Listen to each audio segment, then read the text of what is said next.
Okay, today we're joined by one of the most influential and powerful independent journalists, Laura Loomer. She is known for her unapologetically bold stance on a range of issues. Laura has made headlines as a political activist, journalist, and social media personality. Whether you agree with her or not, there's no denying her impact on conservative media and the wider political conversation. In today's interview, we'll dive into her views, her motivations, and what she sees for the future of American politics. Laura, thank you for being here. Yeah, thanks for having me. Laura, so you've been on the news a lot, even in the Korean side, South Korea. So you wanted to be involved in screening the social media profiles of foreign students who want to study in the United States. Can you elaborate on that? Well, I've made a name for myself, not just through my investigative reporting, but also through my vetting and Yes. my very public and viral exposés of what I call the vetting crisis at the White House and how it relates to Biden holdovers or Obama holdovers or people who are historically very hostile to President Trump. President Trump still having positions within the Trump administration, either because they didn't go detected in the transition team or because they lied throughout the transition process, or whoever was in charge of reviewing their application didn't catch or review all of their extensive past political history and their social media comments about President Trump or their previous social media activity as it relates to criticizing conservative policies or propping up Obama era policies. And so I was watching the news this morning and I saw a little flash come across the screen about how the Trump administration, in addition to revoking the visas of a lot of CCP tied foreign students and jihadi students, they now want to add social media screening to the application process for foreign students who want to come to our country to study when they apply for their visas. And so given the fact that I've been pretty aggressive when it comes to immigration. When I ran for Congress, I campaigned on an immigration moratorium, and I'm pretty outspoken about the threat of China and the threat of the CCP and my desire to see more of these Islamic students deported from our country because of their anti-Semitic activities on college campuses. I made an innocent post saying, "Oh, wow, this sounds like a dream job. I would love to help in this vetting process. Sign me up." And of course, the media loves to make everything more dramatic than it is. So It's a good thing. my innocent little tweet, I guess now has turned into a Daily Beast hit piece where they say I'm begging for a job. I was actually just kind of poking fun at the fact that, I'm very tough on immigration and I'm very good at vetting, but the media loves sensational drama. I mean, at this point, Laura, everybody knows, when the Daily Beast report that, you should take it as a badge of honor. Because people already know that the mainstream media is spreading lies, disinfo, and misinfo. So you don't need to take offense on that. And I think many people are actually, I have personal friends telling me that you have been on the forefront. They really are rooting for you, all the things that you uncovered. They always just nitpick about comments that you made here and there. Even Trump made comments here and there, and the mainstream media would pick on those kind of inappropriate Well, comments. they don't Everybody. actually. The thing is Yeah, that they never actually have anything to dispute what I say. They call me uh, names, but you notice they never say I'm wrong, right? They'll never say, "Oh, exactly. she's wrong," or "She's factually incorrect," or Hmm. "This is actually wrong." They never say that because they actually can't dispute the factuality of my reporting and the Hmm. things that I'm uncovering, and so they just result to insults and false accusations and smears. But honestly, I don't even care anymore in terms Yeah. of these ridiculous pieces where they try to take my tweets out of context because it's just there's so many hit pieces on a daily basis. It's impossible to keep up with all of them. There's Hmm. so much work to do as it relates to combating and exposing and identifying key figures within the deep state and trying to help President Trump codify his agenda, hold our own Republican majority accountable for their inaction on codifying President Trump's agenda, their inaction on impeaching judges. There's a lot going on there. And, I know you're a Korean journalist. Just this week, I reported on a Korean judge. You Yes, had a you did. Korean judge Just who at the nick struck of down time. President Trump's executive order to shut down the Department of Education on grounds of, abuse of DEI policies, which are now in violation of President Trump's executive order. In addition to their proliferation of the LGBTQ agenda in taxpayer-funded public schools. And so it's interesting because, well, we can pull up the report and you can show your audience, but it turns out that the Korean judge has a Korean wife who uses pronouns, and she's the principal of a DEI company, and the Korean judge also has a transgender son. So, Oh, she has a transgender son. I did not know that. Okay. yeah. So they have a All of them. transgender son. His name is Marshall June, and Marshall likes to dress up in little skimpy outfits with fairy wings and pretend that he's a girl. Yes. This whole thing is just ridiculous. You recently talked about Bill Clinton going to South Korea. You were the first journalist out there. I don't know. You got some tip. You were way ahead. And why do you think Bill Clinton went to South Korea? Is it because of the upcoming presidential election that's going to happen come June 3rd? Personally, I was very curious about why Bill Clinton was going to South Korea, because generally, if the Clinton Foundation has planned travel, they announce it on their website. They have a pretty prominent display on the front page of their website that documents all of Hillary Clinton and Bill Clinton's travel. And generally when a former president travels abroad, it's for some kind of a event. If it's not for a private vacation, it's some kind of event or speaking engagement. And so I got a tip that Bill Clinton was going to be traveling, and it hadn't been reported anywhere. And so I broke the news. I was able to confirm it. He did, in fact, travel abroad to South Korea with a full Secret Service detail. And it's kind of interesting because the elections are coming up on June 2nd. So that's less than a week away, right? June Next 3rd, week. I believe that's Monday, right? The elections are on Monday in South Korea. And so when you look at Bill Clinton's history from his time as a president and, his involvement, and again, I was just a child when Bill Clinton was president, but if you go back and you examine his record on foreign policy, right, he received a lot of criticism for his policies in Korea and his handling of foreign policy with Korea. And so I just started thinking to myself, well, why would Bill Clinton be going to South Korea at this time? And it just made me think to myself, well, perhaps there's, further CCP or Chinese efforts to destabilize the region. We've seen that China has an interest in destabilizing places like Japan, right? We saw the assassination of their leader, and we now see a lot of there have been many reports documenting the CCP funding of civil unrest in South Korea to try to create a communist takeover. And of course, that's why we saw the implementation of martial law briefly in South Korea, which made international headlines.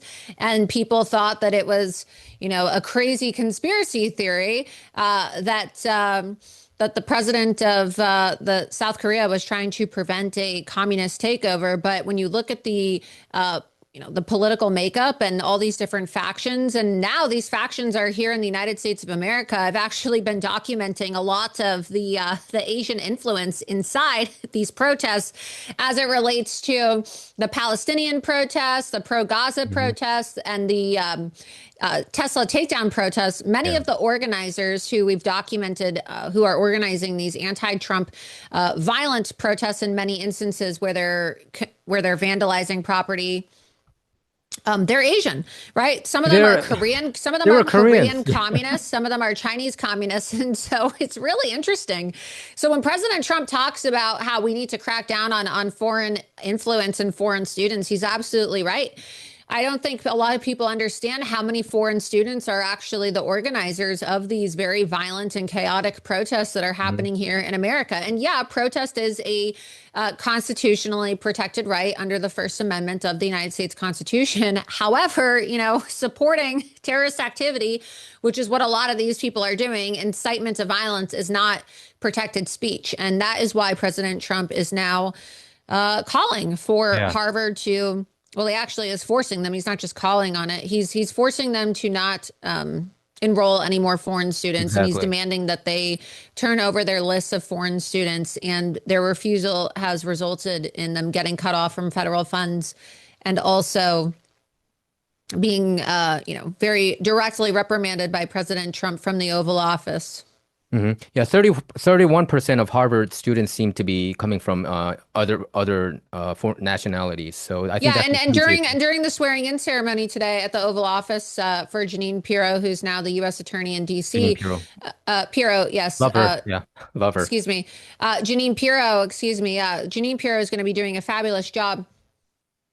Great woman, somebody who's highly qualified. I've known her for years. She's fantastic, highly intelligent, and I think she's going to be a fantastic U.S. attorney in D.C. Uh, they didn't really have any questions for Jeanine Pirro, but they were asking President Trump about his actions against Harvard and his actions against these Ivy League institutions. And he said today from the Oval Office that he would like to see the number capped at 15%. He doesn't think that the I number heard should that. Yep. exceed 15% of foreign students who are admitted by these Ivy League institutions. And personally, I think that 15% is still pretty high. I mean, I don't, there's a lot of American students that would love an Exactly. opportunity, or at least used to, would love to have, attended one of these Ivy League institutions before they became hotbeds of Marxism and hotbeds for radical Islamic terrorism. But it's these universities are essentially businesses in their own accord, where Harvard, for example, has a $52 billion endowment, right? This is a business. This is an enterprise that they It's an have enterprise. going on. So it's a full-blown foreign enterprise where you have oligarchs and you have the children of diplomats, and you have the children of foreign leaders, dictators, right? Yep. Even Xi Jinping Yep. himself, Yep. literally, his daughter Yep. actually attended Harvard, believe it or not. And his daughter had protection from CCP PLA guards who are still protecting her in the Massachusetts area where she lives with her husband. So Harvard loves to talk about how they're, so concerned with fascism and they're anti-Trump and the actions of President Trump are allegedly fascist, but they have no problem, allowing for the children of communist dictators and African warlords to send their children to these universities where they're getting education, and they increase the price of the tuition because, well, they can afford it. But, that is then funding the enterprise of Yeah. these corrupt Ivy League institutions. And you've seen in many instances that they've completely renamed some of their science Yeah. buildings, They their did. libraries off of foreigners who just write them very large checks for $10 million, $20 million.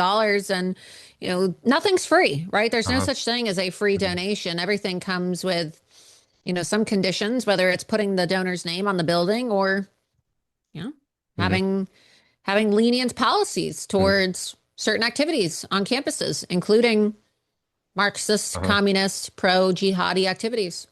I think that's why they're fighting against Trump. They want the money flowing in, but it's not just happening in Harvard or Yale. It's happening across country. Like even here, the UC schools, they are bringing in all these foreign students because of money. So the students here in California, they have to find Yeah. somewhere else to go. So this, I mean, it happens everywhere. I went to yeah, boarding school for high school, and even on this tiny little ranch school that I went to that had 300 students total, half the students were from Korea, or in China. No joke. I went to boarding school with a lot of Korean students, and it was in the they middle of send them nowhere there. in the They do send desert them in there. Yeah, Arizona. And so literally, half of the students who I went to school with were foreigners. They were from yeah, China, they were from Korea, and they were from Turkey, yeah. and they were from Egypt. There are a Mhm. lot of they were all either Asian or Muslim. So, Exactly. I And mean, this has been, and that was years ago. I mean, look, I finished college 10 years ago, and then before that, right, I was in boarding school for 5 years, and so this has been going on for a very long time. And exactly. And Trump is the right person to stop this because I think this is insane. It's going to, and it's not just that they love America. If they love America, that's a different situation. But most of them, a lot of them, and I know a lot of Koreans who can't stand America, are coming over here. And I think they shouldn't. If they hate America so much, why don't they go to China and go to Beijing University rather than Harvard or Yale? And I think yeah, it's a tragedy. But I would like to say the presidential election, you are actually correct that it's on a Monday. It falls on a Monday in America, but in Korea time, it's on June 3rd. So it's a Tuesday, but okay. yeah, but hopefully the Conservative Party wins. You talked about the vetting process. I thought that this time around it did get better.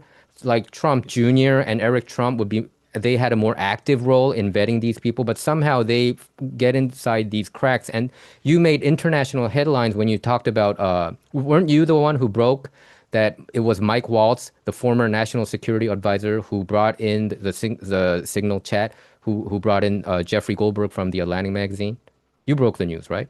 I didn't break the Oh, you news, didn't break the news? but I'm the one that highlighted the fact that his deputy, I Alex saw it Wong, from you. helped him set up the chat. So I did break the part about Alex Wong, Alex and Wong. then Yeah, I yeah, further exactly. exposed Alex Wong as well. So, and then of course that led to me having an Oval Office meeting with President Trump, and then everybody knows what happened. What happened next? Multiple officials from the NSC and the NSA were fired, and rightfully so. But again, I would say the vetting situation is better this time around, but it's still bad. Just because it's better doesn't mean that, we should just turn a blind eye and say, well, it's better than what happened in 2017. Yes, it is better, but it could also be a lot better. And there are some very concerning examples. I mean, even in our own private conversations, there's a lot of examples that we've uncovered of Biden holdovers in key positions. Okay. And they might even just seem like very innocuous positions, but they're going to have very long-term ramifications on our foreign policy. For example, right, the ambassador to Korea, as you said. So there's a lot of things that are going underreported, they're being missed, or they're not being given enough attention. And I just think that there should have been a policy that all of the Biden and Obama holdovers were just completely pushed out and removed from the administration, because now, right, everybody's kind of in their groove. Everybody has their own tasks that they have to accomplish every single day. And a lot of these people are just going to go undetected. And in the beginning, right, in the first 100 days, I guess people are more focused and kind of laser focused and zoomed in on the accomplishments or any hiccups within the administration. And now that the 100 days have passed, I sometimes worry, is there going to be as much focus and attention given to the vetting crisis, which in my opinion gets worse on a daily basis. But last week, there was a news that came out, National Security Council, 100 plus, Trump fired them. I would think that probably you had some influence to do with it. Did 6 people get fired regarding the Mike Waltz team with Wong and all together? Yeah, but there were, Can you elaborate on that? after the meeting, yes, 6 people were fired. And look, I know that there was a total shock to the NSC and the NSA after my meeting with President Trump. And so I wouldn't be surprised if the meeting I had put additional pressure on them to do extra vetting as it relates to the NSC, which is why we just saw 100 people get removed. But I was also told that a lot of these people who were fired from the NSC are just going to be placed within other positions in the administration. So we also kind of have a participation trophy mentality going on, where people who deserve to be fired are now being placed in other positions of A power. U.S. ambassador, right? And it's like, how are you? Well, some of them, yeah. Like, how are you going to demand accountability and have extreme loyalty tests and get results if you're going to basically just create this culture of, well, if you screw up, you're just going to be shuffled around to another administration role, and we're not actually going to fire you. I understand they're trying to contain people from leaking and writing books, and the chaos that we saw in the first term where people got fired and then they they wrote became, books. some of the Bestselling biggest books. donors on the other side because they got so pissed off, right? I think that they're trying to contain people so they don't feel like, oh, I gave up my livelihood and I came to Washington, D.C. and now I've just lost everything, right? So that they go and attack President Trump. But I don't think that that's sustainable. That's not the definition of government efficiency. Sometimes you deserve to be fired, right? Sometimes you deserve to be fired and there really isn't another position for you. There's a difference between being laid off and being fired, right? If you are being fired because you're not doing your job or you're missing your goals or you're missing the benchmarks, you shouldn't be given another chance. Now, if an agency is folding and you get laid off and you are actually good at what you do and you provide value, then perhaps your boss will be gracious and they will invite you to have another opportunity within the fold. But I don't think that every person who has been fired should be given that opportunity in the Trump administration. In Mike Waltz's case, but if he did it on purpose or Wong did it on purpose, this is like a fireable offense, right? I mean, no matter how you slice it. I mean, personally, I don't really feel that the position of UN ambassador is really a prestigious position. It's kind of like getting exiled to Siberia. Yeah. Really, when you think about it, it's like getting exiled to Siberia. Yeah. because you Yeah, can't do anything secret there. it's a downgrade. Yeah. So it's a way to contain him because he clearly has shown that he's not able to properly vet. I mean, even when he's having the cabinet meetings, the reporters are zooming in on his phone. I don't know if you saw that post that went viral online where it's like, oh, Michael Waltz is on Oh Signal yeah. again. It's like, well, why does the NSC director not have a privacy screen on his phone? Yeah, it's just I was just kind of shocked that people on that top would just use Signal like I do. I didn't know that it was just a regular thing. But obviously, Tulsi Gabbard did an interview about it, and she said that when you get out of the department, that's what they use. Well, I guess it's an approved method of communication, so they communicate on Signal. I was Mhm. also shocked when I saw the story originally. I didn't realize that Signal was approved communication at the government, but apparently they said it is. So, hmm And Bill Clinton, we were talking about Bill Clinton. He brought China in for double World Trade Organizations. That's how China grew. Bill Clinton played a major part on that. Do you think Clinton is still very pro-China in his views? Because I did see one interview where he kind of sounded like he regretted bringing China in or something like that, like years ago. Are they still getting a lot of funds from China? Do you have any knowledge well, regarding that? when you look at historically speaking, if you look at the Clinton Foundation, they have received donations in the Yes. past from Yes. CCP affiliated entities, and I put my report on Yeah. loomer.com. It's my website. You can Yeah. check it out I and you just can checked see it. for yourself, and you can direct your viewers to read the Mhm. article, and I'll everything is cited there. So that's something that came up in 2016 too, when President Trump was running against. He was then candidate Donald Trump against Hillary Clinton, and the fact that the Clinton Foundation was perceived as being a slush fund for communists and dictators Yeah. and nefarious global leaders, right, especially dictators, to funnel money through the Clinton Foundation for the sake of getting favors from either the State Department or influence from Bill Clinton, former US president, or his wife, who was the Secretary of State under Barack Hussein Obama, right, and a Mhm. presidential candidate herself. So Mhm. um, I would say that, in my opinion, if I were to guess as to why Bill Clinton was there, I think that he was trying to interfere in the election. Mhm. Mhm. And he's obviously not rooting for the conservative party. So he's obviously rooting for the leftists who are aligned with the CCP. Laura, do you think China was actively involved during the 2020 presidential election and last year? And like I'm talking about hacking, changing votes. Yeah, I mean, What's your opinion on that? I'm sure they probably were. I mean, we saw reports out of, I believe there was a story out of Michigan where a student Yes. at University of Michigan who was Chinese was arrested for trying to interfere in the election and illegally vote multiple times for Democrats, right? We've seen instances of Chinese individuals, committing mail-in ballot Yeah. fraud. So, yeah, I do believe that there are.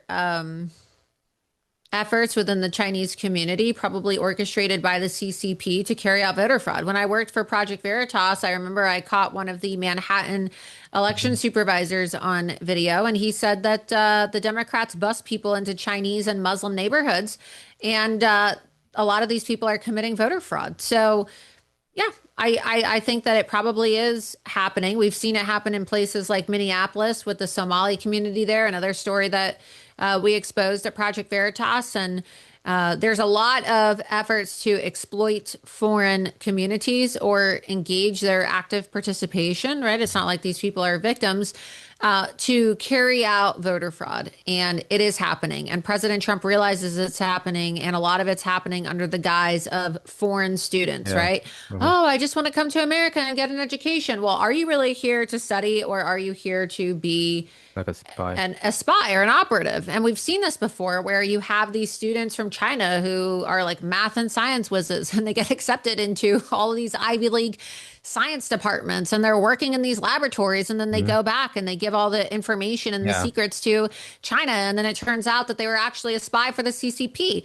No, I'm not making this up. I just did an entire show about this last night on my own show, Loomer Unleashed, and we went through examples of students and also professors, right? Employees of Harvard University who were indicted for working with the Chinese Communist Party out of their own biology lab and in relation to Wuhan during Yeah. COVID. Mhm. So there is a documented pattern of CCP interference, not just on the level of students coming into our country too, but also the overall concept of the fifth column, Yeah. right? This idea of the fifth column that exists here in America. That has permeated every single one of our institutions, where you have Chinese communist operatives embedded within every single aspect of our society, Yeah. including our educational institutions, our banks, and our political system as well. And there are countless examples of this, right? Kathy Hochul had a chief of staff that got Yeah. raided, and it turns Exactly. out that she was an operative and a spy for the CCP. Dianne Eric. Feinstein, who literally died in office, Yeah. had a Chinese Exactly. driver who was a Yep. spy for the Communist Party. Eric So Swalwell. there's tons of examples of this, right? There's a million examples of it. You have CCP police stations popping up in New York City. Exactly. It's ridiculous. There's so many examples of this. It's not a conspiracy theory. We had a dementia patient in the White House for 4 years who failed to act on this. We had a Secretary of State under Obama who was complicit in this, who allowed for enemies to come into our country, who was engaged in what many believed was a total money laundering scam with foreign nations through the Clinton Foundation. And so now we finally have a leader that's putting America first, Yeah. and people who are on the take from these foreigners don't like it, because that's how they make their money. They make their money from protecting rich foreigners who are operating with an America last mindset so that they can push communist, Marxist, and Islamic terrorist ideologies in our country. Yeah. So the Trump administration, they announced, I think Marco Rubio announced that, Secretary of State, that they would search people's social media, whether they're Instagram, TikTok, or what have you, that Yeah, whether they and have they any and they anti. should. I mean, Yeah. if you're not an American citizen, you're not entitled to our Yeah. First Amendment. Uh-huh. So if you're applying for a visa and you're going to come here, absolutely they should be searching your social media to make sure that you are who you say you are. Yeah. Absolutely. So this has been hitting the news waves right now in Korea. So I'm worried about, there are so many anti-America, anti-Trump especially. There's so many anti-Trumpers because most of the media members in South Korea, they're pretty much worship the New York Times, Washington Post, CNN here. So they pretty much translate whatever they spew out. So they grew this anti-Trump without even knowing how much of a great president. I think Trump is one of the greatest president in my view. I put him up in the pedestal of George Washington, Abraham Lincoln. That's how much of a great president I think he is. But South Korea especially, don't know anything about it, and they Right. have a lot of these anti-Trumpers growing in. And now they're erasing all these contents. So I'm wondering whether the Secretary of State, they would have forensics to figure things out. They would probably change strategically. The left-wing party plays really fast and diligently. You know that they're better in this game than us. Yeah, they absolutely are. And that's why there needs to be task force in every country, in my opinion, to be protecting against voter fraud, because we already saw the impacts of the stolen election here in the Yeah. United States in 2020. And this isn't something that's unique to our country. Elections are stolen all over the world. And if it can happen to the president of the United States, which is supposed to be the freest nation, we're supposed to be, right? They call us the exporter of democracy, and we're supposed to be the guardrail looking out around the world and, slapping countries on the wrist every single time they have an election that doesn't really look like it's a legitimate election, but we can't even protect our own elections or secure our own elections. And it is kind of funny. I remember after the stolen election of 2020, it was Vladimir Putin who said, "Oh, well, how is the United States State Department going to criticize me for elections in Russia when they're Yeah. stealing the election from President Trump?" And it was pretty You're crazy right. hearing this from Vladimir Putin, because it's like, he's got a point, right? He actually has a point. How can the United States continue to go around the world and object to the outcome of elections when nobody has actually been held accountable for the stolen election of 2020? And it absolutely was stolen, 100%. And I think a lot of people are now starting to finally come to terms with that, especially a lot of people in the media who historically lied and ran cover for the Democrats, like Jake Tapper, who's now coming out Jake with a Tapper. book to pretend like, oh, yeah, oh, well, He's turns criticizing out the left-wing Biden podcasters today. was sick. Biden was sick. Oh, well, he had cancer. I guess maybe he wasn't all there when he ran for office, right? Yeah, maybe that's why they called him Biden hiding in the basement in 2020, Yeah. because he was sick. I'm told by my sources that Joe Biden has had cancer since 2015.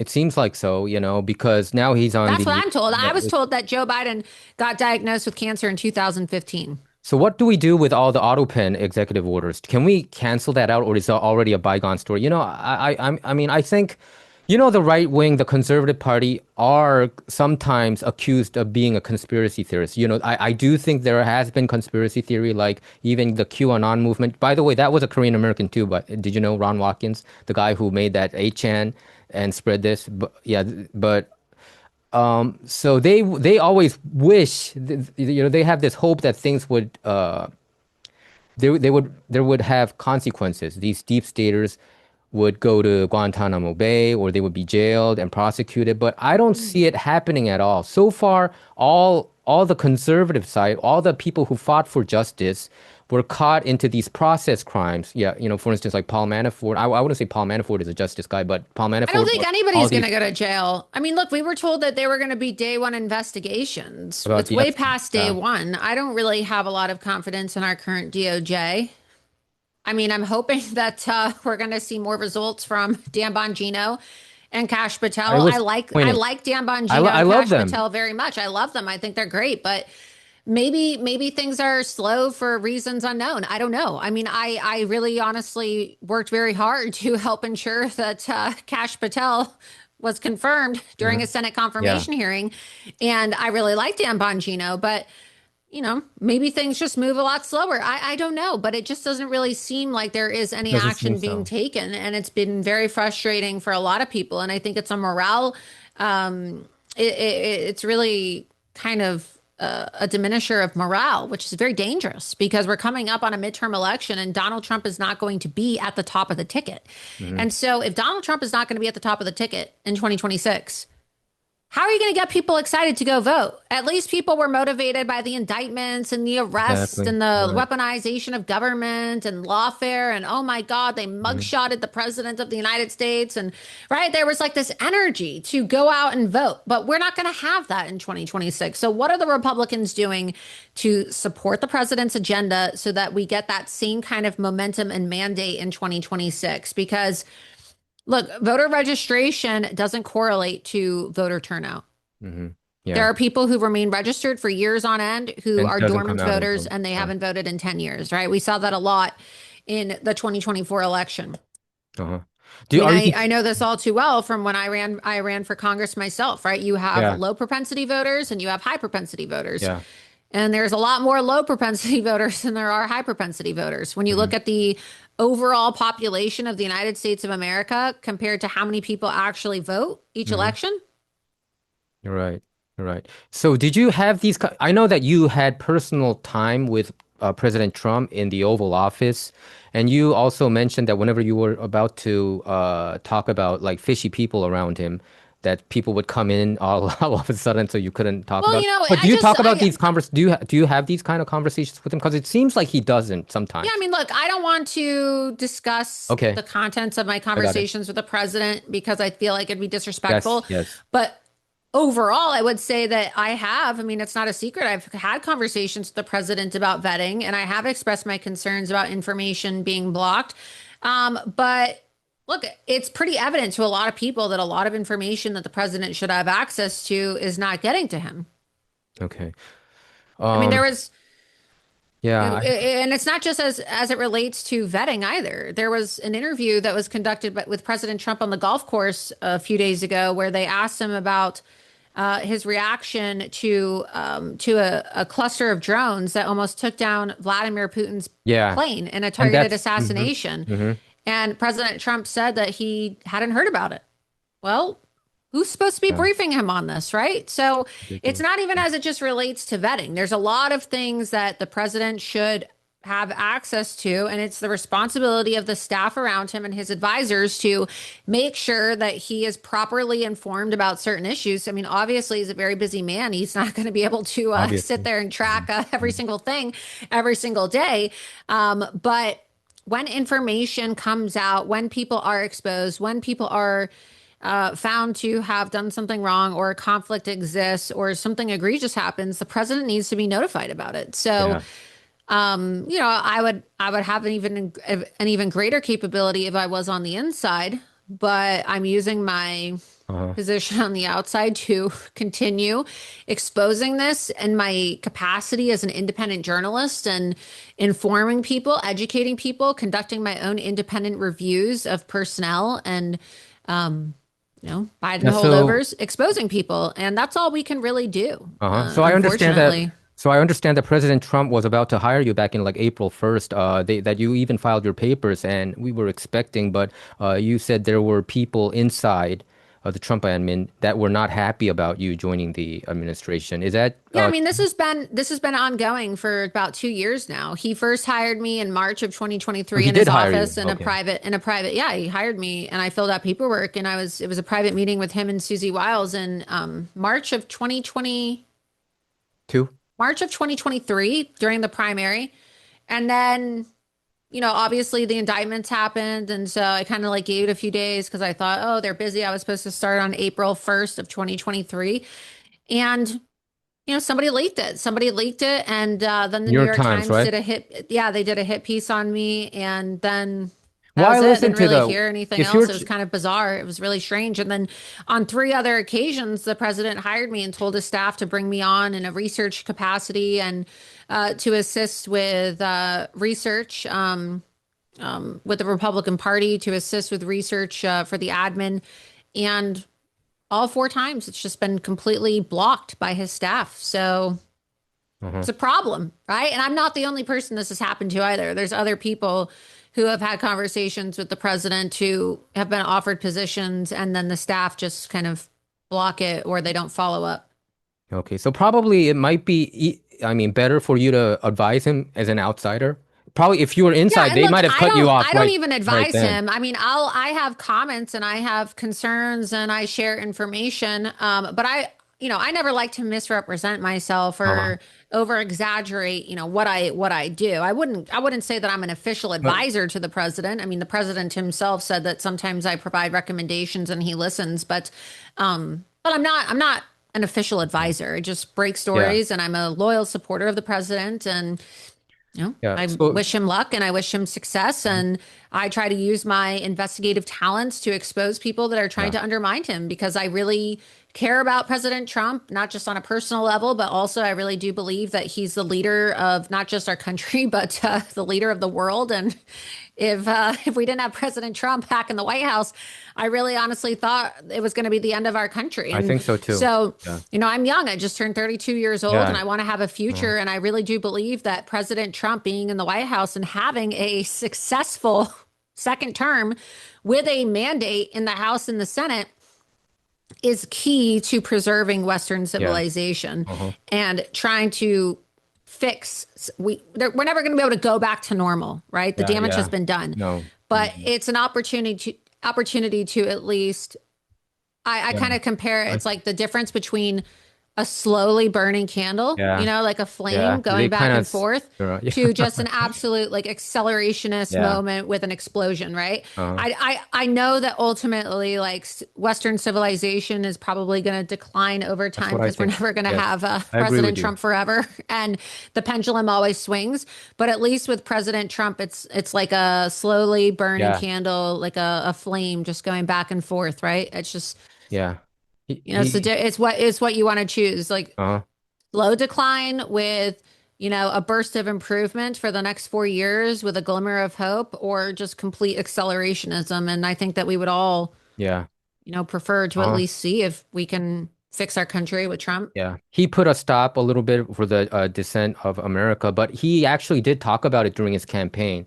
When I'm here, it's gonna be okay, but I think when I leave the office, it's gonna go back to where it used to be. He did kind of mention it during the first cycle, the 2016 presidential Yeah, and cycle. he's right. I mean, look, Republicans don't know how to lead. Look at President Trump having to go to the Republican conference. Like, it's kind of unheard of for a president to have to like go to Congress to go have a meeting with the Republican conference to get them to vote on the bill because you have all these different personalities and they all want to pretend like they're so pro-Trump and yet like why should a Republican president have to basically I wouldn't say beg but show up to give these Republicans essentially a pep talk to encourage them to Yeah. vote for the bill, the legislation. Hmm. And even then, right, they still don't want to codify the agenda and implement the Doge cuts, right? Doge was a pretty Yeah. big part We of will, the first mhm. push of the first 100 days. Like Elon Musk was, pretty, pretty, We were pretty so pivotal, excited about it. central. Yep. And now, right, you see Elon Musk, who could have also been like a big donor to the Republican Party, could have been somebody that they could have, used to have like utilized, right, as an asset in their war chest, not just of dollars, but also in terms of infrastructure and information. And you look at the technological innovation that Elon Musk is capable of doing, and it just seems like the Republicans have kind of burned that bridge in a sense because, well, they're not Yeah. codifying the Doge cuts in the budget. So. And we saw President Trump was asked about it today in the Oval Office and what he thought about it. And he's like, well, listen, we have to get the votes. And so what that tells me is, well, you have to get the votes. Well, that means that certain members of the Republican Yeah. Party didn't want to support the Doge cuts You're because they right. wanted to have You're more right. spending. And they You're right. probably threatened to not vote Uh-huh. for the bill if the cuts were implemented. Yeah, so So. we can probably never fix this, and probably that's why Elon Musk said that he's not going to be as much involved anymore and donate as much to political causes, I think, which is a huge disappointment. One of the most exciting moments so far, 4 months in, was the Doge cuts, getting rid of these yeah, I mean, these left-wing lunatics are so hell-bent on transgendering all the people, not just in America, but around the world. They were giving like money for these comic books in Peru or, about transgendering. And it's just ridiculous how these money was wasted. And if it wasn't for Doge, we would not have even known about it. But to see Elon Musk and to see the big, beautiful bill just go through with a bigger deficit, right? It's going to bring bigger deficit. It is disheartening, and I feel like probably this is if probably this is the best that we can do. Now I'm, Yeah, I mean, I don't think that you're ever going to have a bill with the current state of affairs in our yeah. country that isn't going to lead to more debt, right? Mhm. Unfortunately, that's kind of the situation that we're in this country, but it's probably the best that we're going to get, right? And I hate to Mhm. settle, but the reality is President Trump really wanted this bill to pass. And unfortunately, you have different factions within the Republican Party, and it takes a lot of finagling and massaging to Uh-huh. get all of these people to work together to actually pass a piece of legislation. I mean, let's be honest, most of these Republicans don't even like Donald Trump. I think they don't. I mean, I can They tell don't. They you resentfully they yeah, no, resentfully they don't. vote for what Even he in wants, but they don't yeah, like him. I mean, how many of these uh-huh. people actually I can supported tell him you during that. his trial and his indictments, and I how can many tell of you them that. actually came out and Yes. wholeheartedly endorsed him Uh-huh. when he Exactly. was first announcing his Yeah. reelection run. Uh-huh. So You're right. Yeah, many elected officials here in California, they didn't, even though they're Republican Party, they didn't like him. And that was very disheartening for me to see it too. So I think there's like a MAGA the movement. the California GOP literally tried to steal the primary for Ron DeSantis and then I exposed their secret rule change and Uh-huh. You're right. it became a I viral remember that. story. They literally tried to sway the primary for Ron DeSantis because California has the most GOP delegate votes Yeah. at the convention. Do you think President Trump came to realization that there's a limit, even though as much of a monumental figure that he is a game changer in politics, and this MAGA movement, we've never seen anything like it. Do you think he also knows his limit because his first term, he saw all these legal challenges and all these rhino people still there in the apparatus, that there's a certain limit that I can do, but I can only bring it to probably if there's a 100-meter dash, I can only bring it up to 50 meters, and it's up to the other MAGA people like you I and mean, other I don't people I to don't bring want it to all the speak way to for the the finish line. president, but I do think that he probably realizes now that it's give and take with a lot of these people. Yeah. And unfortunately, you have to compromise with some very distasteful people. And, President Trump, he's the master of the art of the deal, right? Yeah. He's the master of deal making. And so I think maybe now, he's probably a bit more diplomatic than he was in his first term. I didn't have a problem with the way he was during his first term, I loved but it. I loved it. I think that he is probably more diplomatic or willing to forgive certain people, even if he shouldn't, right? Like some of the people that he issues endorsements for or true social posts for, it's a little cringeworthy. Like I love the president, but it's like, oh, Mr. President, this person said this about you and they supported you going to jail and, they voted to impeach you. And, I guess at the end of the day, he needs their votes. It's not like we have Yeah. a large majority right now. We have a very slim majority in the House, and we have um, a small majority in the Senate Hmm. too. And so I guess not everything can be entirely Uh-huh. personal. President Trump Hmm. constantly says he doesn't trust anybody, and nor should he trust anybody.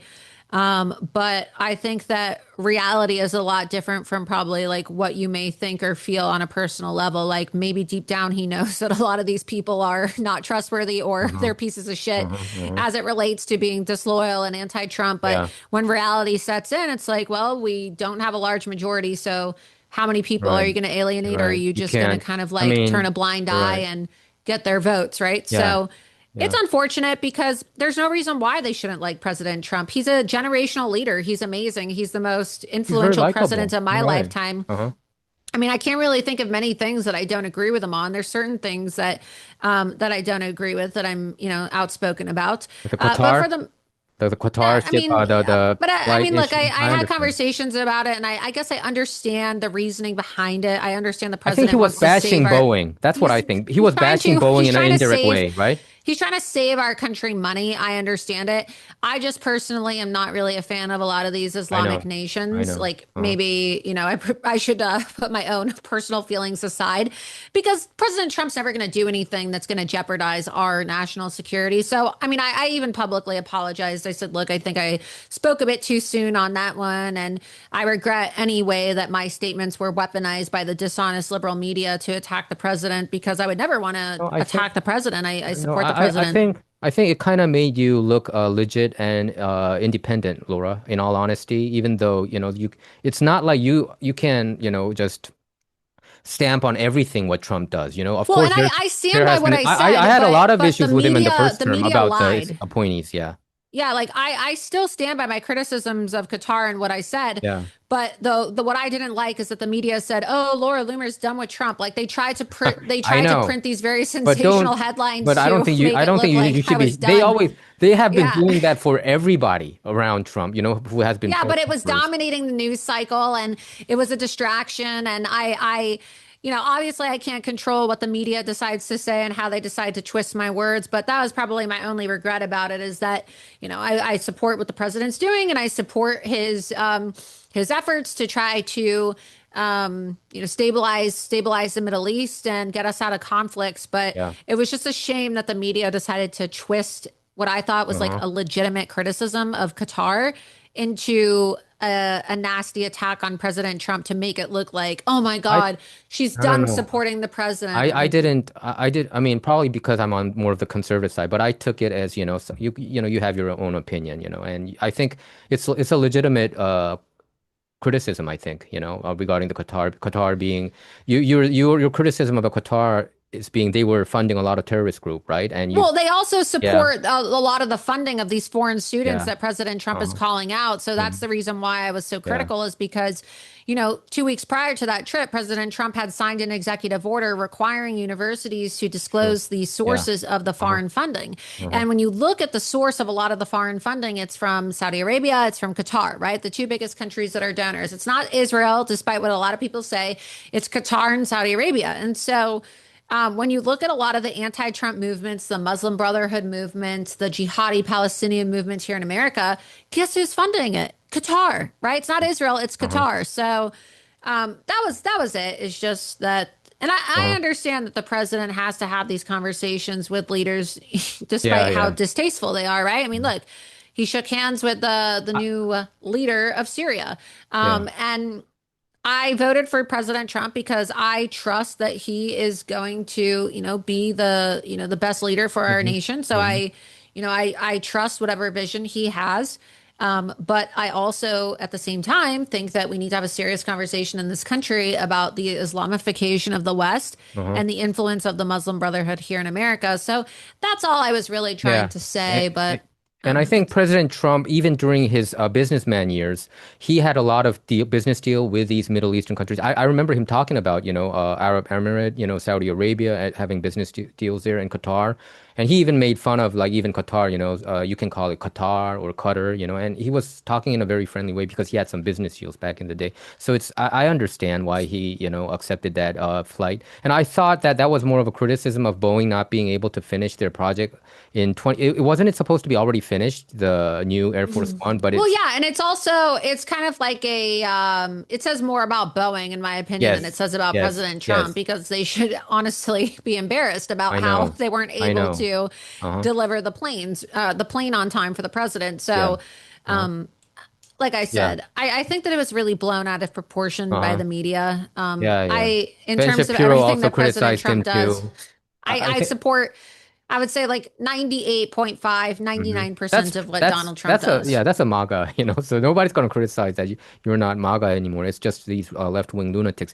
Do you have personal rapport with Trump Jr. or Eric Trump or other Trump admin? And I know that you said you're friends with Susie Wiles. Just wanted out of curiosity, do you Yeah, no, contact with them? I like Have Susie some- Wiles very much. I think she's a very nice woman. I get along with her very well. I think she's a, hard worker and a, tremendous role model for women, especially given the fact that she's the first female chief of staff. Yeah, So I get along great with Susie Wiles.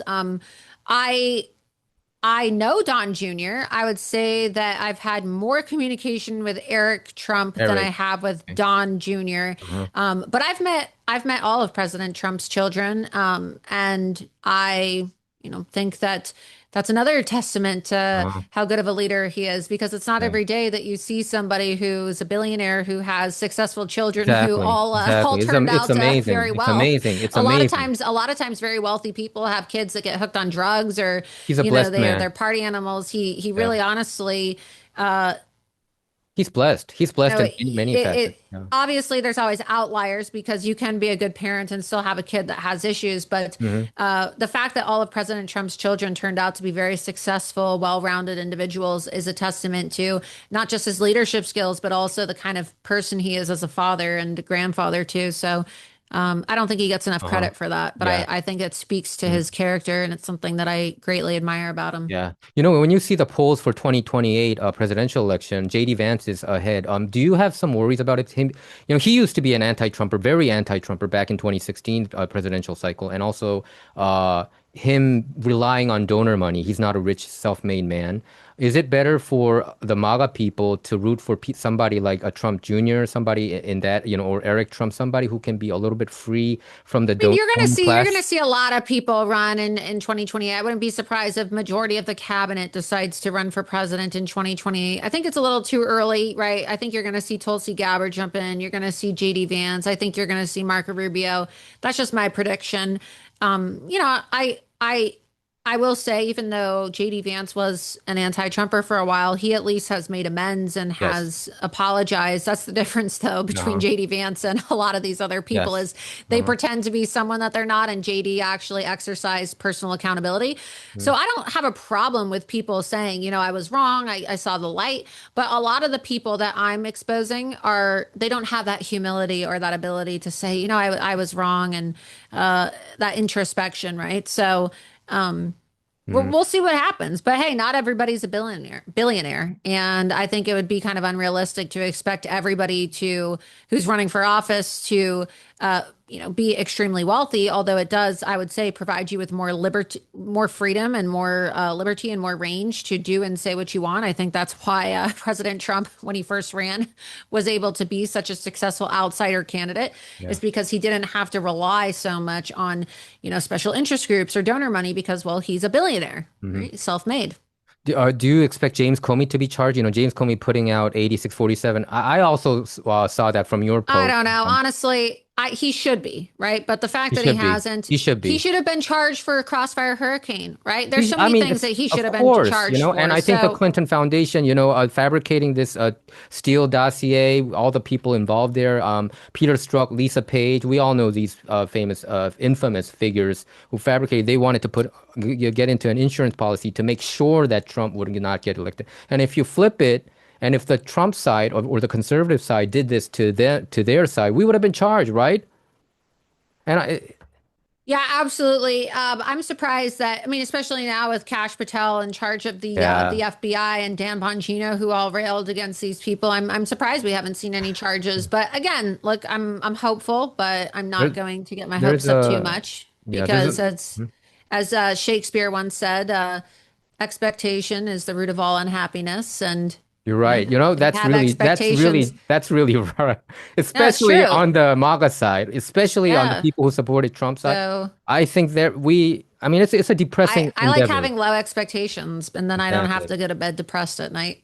Exactly. You're You right. know? And there are a lot of, Uh, like on Rumble, I watch Rumble a lot of contents there. And on Rumble, you have these, like X22 and some channels that says, yeah, Trump is in full of control. The military government's full of control. Don't worry. These Democrats are in panic mode. It doesn't seem like they're in panic. I'm now a little bit, but I waited too long. I'm not, holding my breath anymore. And there's a lot of Korean Americans in these deep state apparatus like Bruce Orr, Jeannie Rhee, and I wanted them to be held accountable too. As a Korean American, I mean, it's kind of very sad to see them doing whatever they want.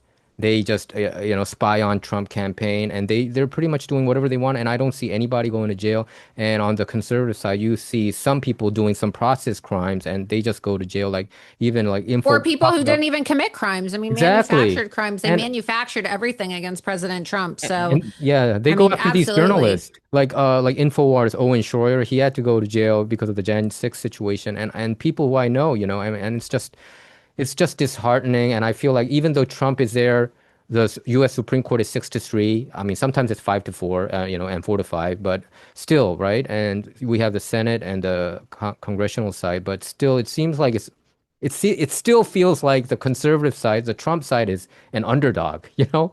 Do you get that feeling that even though Trump is in office, it's still an underdog game? Yeah, because as I said before, most of the Republicans in office don't like him. They're never going to admit it. Some of them have admitted it, but they don't like him. And they are resentfully supporting him and pretending to support him because they need the votes of the MAGA base that overwhelmingly supports President Trump. The MAGA base loves Donald Trump, right? But Yeah. they love President Trump more than they love the Republican Party. I mean, I've been a registered Republican my entire life, like my Okay. adult life at least. I'm Uh-huh. not going to ever register to be a Democrat, but I would love to be an independent or no party affiliate, but I live in a state that has a closed primary election, so I have to be registered Republican. But Yeah.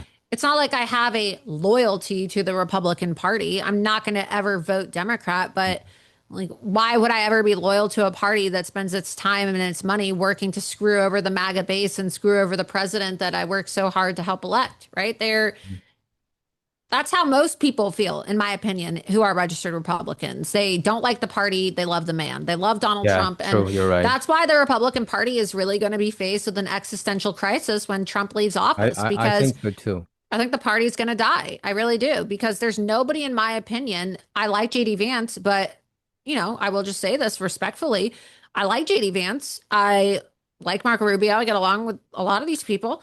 There's nobody that has the aura, right? The Yeah, aura you're or the right. charisma Yeah, or of just kind Trump. of like the all-encompassing energy to truly be the heir, right, to Donald Trump. Like No, when you think of the massive responsibility that comes with being Donald Trump's heir, like I don't really see anybody who's meeting that moment right now. there's There's nobody. nobody that comes to mind, no matter how many people I may like or think highly of. There's nobody in this country who could fill those shoes. And I'm not saying I that to be agree. I completely agree. I confrontational or to completely agree. be disrespectful to anybody. I just don't really see a future for the Republican Party There, after Trump. yeah, there's nobody like him. I mean, Donald Trump is a one of a kind, and He's one of a Laura. kind. There's hon- nobody like him. Honestly, I supported him back in early, like around 2005, 2006, when when he was getting prominent with Apprentice, and he would come out on Fox News on a regular basis. And I remember one time when I was watching On the Record by Greta Van Susteren, and he came out and they gave an entire hour interview with him, and he was saying the same things what he's saying now about the trade issues and about the border. And I thought that this guy is really saying something. And I was telling my wife and my friends and even my parents, I think Donald Trump would become one day United States president. I would wish that this kind of person would become a president. So I was kind of like ahead of the curve, so to speak, regarding Trump. And I read a lot of his books, and I knew that he wouldn't back down. You remember the first week when he came out in 2015, June 16th, when he ran, the whole entire media criticized him about that there were so many rapists, murderers coming from the southern border, and which is true. And when the entire media was against him and everybody was like boycotting him, and they wanted him to resign his candidacy, he said one thing that really moved me. He said that I can never back down in front of truth. And that really moved. So I was so excited, but also at the Oh, same. I was too. I mean, I was working for Project Veritas in New York when he filed, and I remember, I think a lot of people in the office found me to be very obnoxious because I was like, oh, Trump's going to win, Trump's going to win, and I mean, James O'Keefe agreed with me, but some of our colleagues were like, no, I don't think so, and I just remember I was like that really loud mouth going around being Mhm, like, yeah, Trump's mhm. going to destroy all these people, and yeah, I mean, Yeah, I saw it firsthand, so. so, I remember watching the White House Correspondents' Dinner when Obama was mocking you're Trump, and I was right. like, "Oh Yeah, man, he's going to run for president, yeah. isn't Oh, he?" did you? And he did that, and And he he did. managed, He did. I just and remember that. It's he's like, just one of a and kind. I Like, used to watch Fox News a lot before they, became election deniers and all that.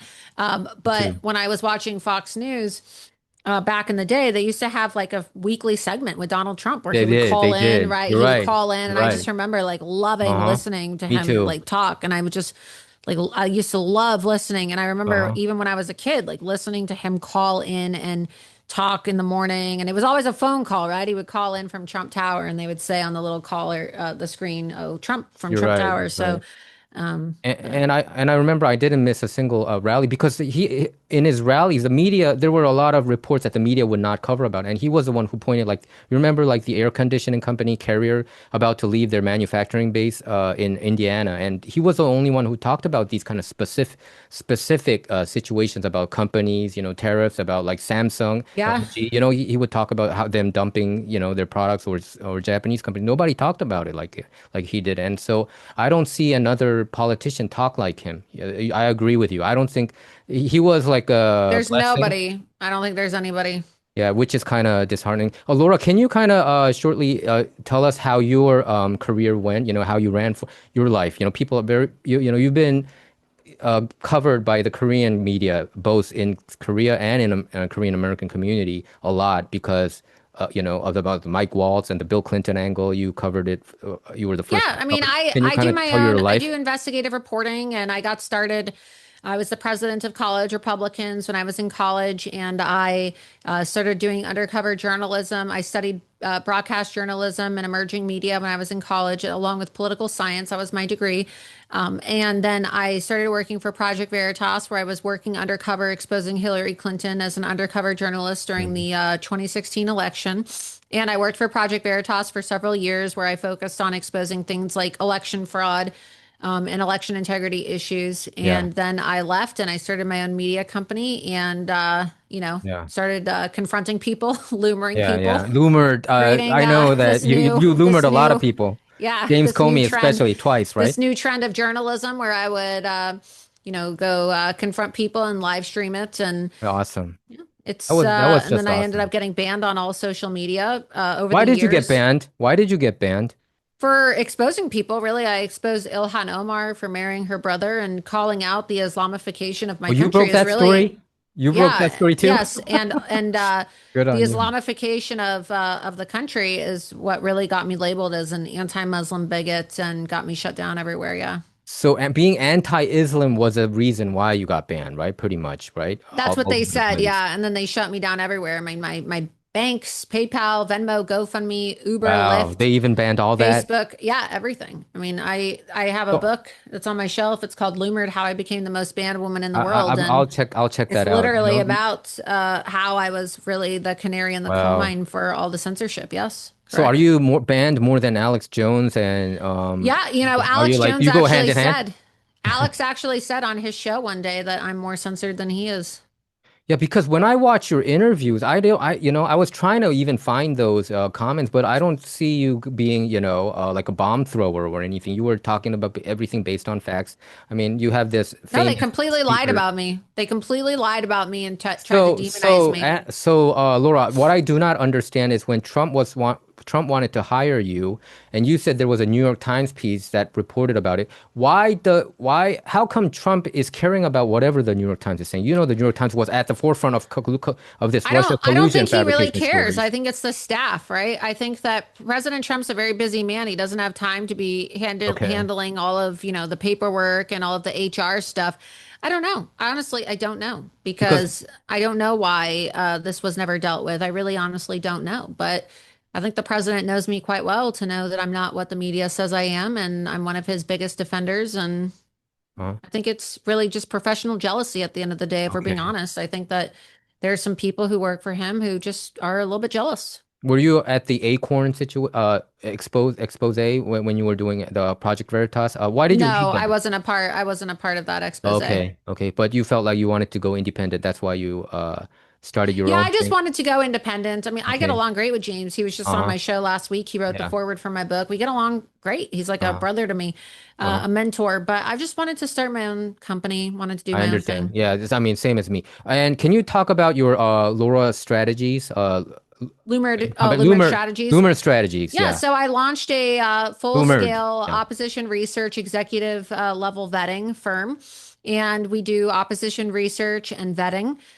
so that we can help people with their vetting concerns and their research needs. And Uh-huh. I'm looking Got forward it. to working with a wide range of clients, especially as we head into the midterm elections. Great. And Laura, are you still banned in like Facebook and Instagram too? Because I would think that Yeah, they would revive it since Trump is back in office. You know what I'm saying?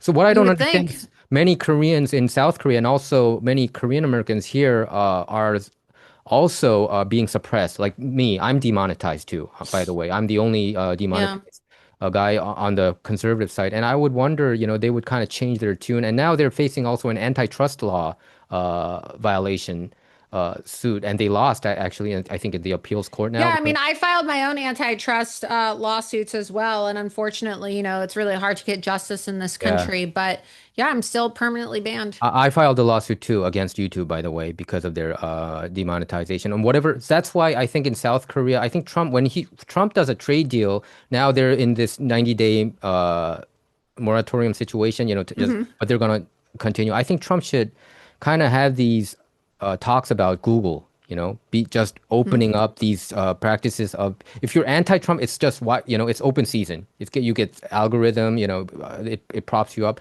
But if it's pro-Trump, like my content, anti-establishment, they suppress it and they demonetize. And when you get demonetized, it doesn't get into your recommended channel Hmm. or programs. So I think Trump should also think more globally. I think he is getting more involved, but I think many Koreans in South Korea, they wish that Trump would kind of intervene, even in the election process because Right. it's so taken by CCP. I think CCP took over most of the establishments there in Korea, the whole apparatus. So they are feeling helpless. The conservative side, they are feeling helpless. Many of them are crying out for help because South Korea is an ally of America, right? Without America, South Korea would not have happened. So many Koreans want Trump to somehow intervene and help them out with the voter fraud, especially the voter fraud situation. Right. But what do you think? Do you think they're just hope it's gonna be just a long hope without any results this time around I too? mean, we'll see, right? There's a lot of election interference that happens all around the world, including here in the United States. I'm really hoping for the people of South Korea that the conservative movement wins, but there's so much influence and so much money from China and the CCP and so much interference, and I that's what I think Bill Clinton was in South Korea for. So, I mean, it's going to be very dreadful, not just for the people of South Korea, but for Asia as a whole if the leftists win in South Korea. Mhm. Laura, where can we see your work? Where can my viewers check out your work? Loomer strategies and Yeah, also so on X, well, you have Lumered 1.4 million Strategies is just on followers. X, but people can follow my X account at Laura Loomer and also at Loomer Unleashed, and then I'm also on Rumble, rumble.com/Laura Loomer. That's my channel. Every Tuesday and Thursday, I have a show on Rumble at Okay. 9 p.m. Eastern. I also have a book, Loomered: How I Became the Most Banned Woman in the World. Yeah. And then I'm also on Substack, Okay. lauraloomer.substack.com. People can subscribe to my Substack, or they can review my content and my news articles on my website, loomered.com. So I have a couple different platforms that I use, but Okay, I'll those are put the it main all ones. up there, in the comment section so that everybody can check it out. Laura, thank you very much. It was an honor. I know that you are a truth seeker, and I mean, still, you are a very influential person. Because of you, we could find these probably they were potential deep staters, right? These the Signal Gate, and so Yeah, I big think time. that yeah. Any last words you want to say?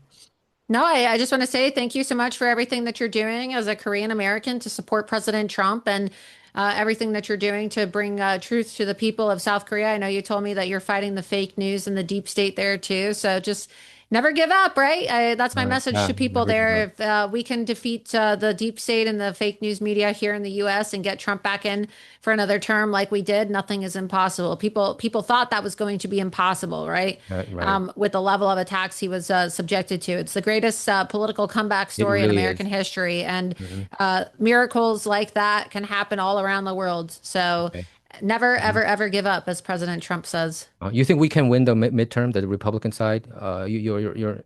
I hope. I mean, I honestly think we're going to lose, Oh, you not think because of so? President Trump, but because a lot of these Republicans are demoralizing the base by not getting results, by not codifying President Trump's agenda. But I hope I'm wrong, right? Like, I love being right, but I hope I'm wrong when I say that Republicans are going Okay. to lose the midterms. So who's the Congress members that you do like Brandon Gill? Who are the No, ones he's that great. you? I mean, look, it's not about liking people, right? I don't really care about like people's personalities and whether I like I them. It's know. about whether they do their job, I'm talking right? about Like, firm people. Like if they can't be Trump level firm, well, but there's at not least many. them. There's really not many. I hate to say it, but it's hard to really think of any because the moment that you give somebody a compliment, the next day they go and they do something that's going to So disappoint you. what? So, Yeah, Matt Gates. We all supported him becoming the Attorney General. And Pam Bondi, I felt was not might not have been strong as Matt Gates, but there has been like reports about even like Mossad behind trying to bring him down, or I don't know whether that he was brought into a honeypot scandal. Did you hear anything regarding that? Because it seems like no, these I mean hardcore nothing that people. was substantial, nothing that Okay, really was confirmed. I mean, obviously there's a lot of rumors on the internet, but nothing that really ever came to okay, fruition. okay. Thank you, Laura, and we would like to bring you back soon. Yeah, Okay. absolutely. Love to have Yeah. you on my show. Hope maybe sometime next week after the elections, you can come on Loomer Unleashed and Would love give us an to. update. Yeah, would love to. Um,